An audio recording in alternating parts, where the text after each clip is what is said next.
ایک دن علی جو ایک ذہین اور شوقین بچہ تھا اپنے دوست سعد کے پاس آیا۔ علی کو اسلامی تاریخ کے بارے میں جاننے کا بہت شوق تھا اور وہ ہمیشہ اپنے سوالات کے لیے سعد کے پاس آتا تھا کیونکہ سعد علم دین میں گہری دلچسپی رکھتا تھا۔ علی نے سعد سے پوچھا، سعد بھائی کیا آپ مجھے حضرت معاویہ رضی اللہ عنہ کے بارے میں کچھ بتا سکتے ہیں؟ میں نے ان کا نام بہت سنا ہے لیکن ان کے بارے میں زیادہ نہیں جانتا۔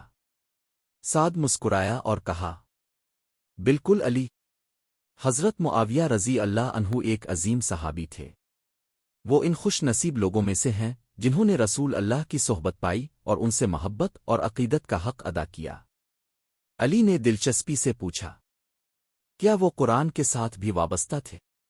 سعد نے جواب دیا، حضرت معاویہ رضی اللہ عنہ کو کاتب وحی ہونے کا شرف حاصل تھا، یعنی اللہ تعالیٰ کا جو کلام رسول اللہ پر نازل ہوتا وہ اسے لکھا کرتے تھے۔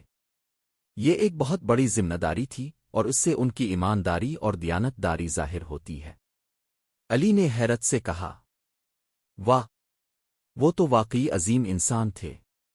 سعد نے مزید وضاحت کی، حضرت معاویہ رضی اللہ عنہ رسول اللہ سے بے پناہ محبت کرتے تھے اور ان کی زندگی سنت نبوی کے مطابق گزری۔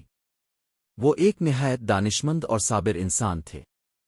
ان کی قیادت میں اسلامی سلطنت نے بہت ترقی کی اور مسلمانوں میں اتحاد پیدا ہوا۔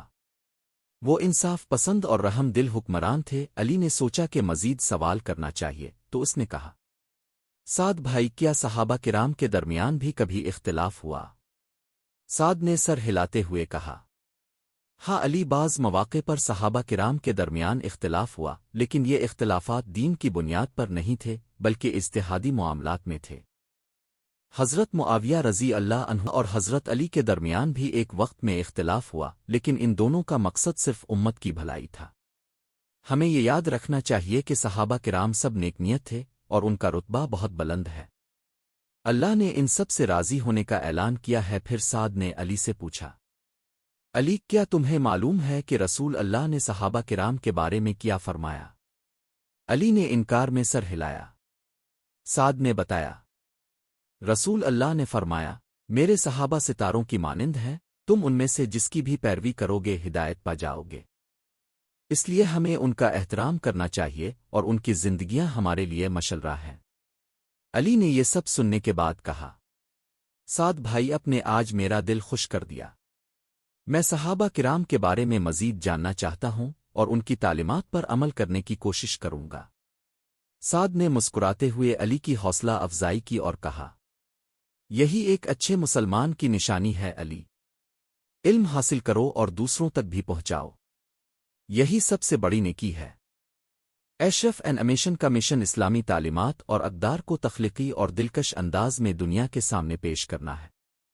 ہمارا مقصد یہ ہے کہ بچوں، نوجوانوں اور بڑوں کو آسان اور دلچسپ انداز میں اسلام کی خوبصورت تعلیمات سے روشناس کرایا جائے۔